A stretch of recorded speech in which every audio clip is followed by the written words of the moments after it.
Hey guys, welcome to Techies Guru. Today we'll be learning how to allow camera access on Snapchat, and now let's dive right in. Now to allow camera access for Snapchat on your phone, first open up your Snapchat app.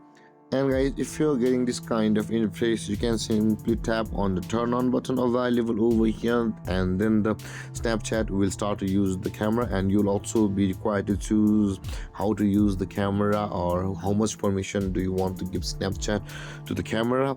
So simply you'll be required to type on the while using the app, and this way if your camera access is not working, then another way is you can go back to the home page and open up the settings of your phone, and on this interface search for apps over here and tap on app management and search for Snapchat over here guys.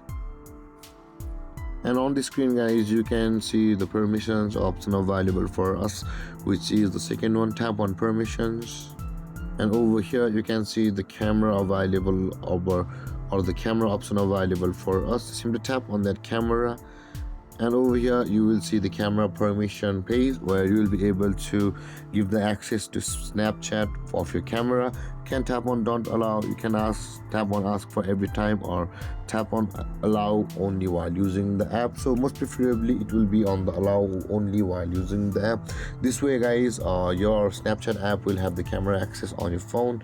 And this is how to allow camera access on Snapchat. And if you have any confusions or questions regarding the topic, feel free to comment in the comment section below, and don't forget to like, subscribe and hit that bell icon for more videos. Thank you for watching guys. Peace.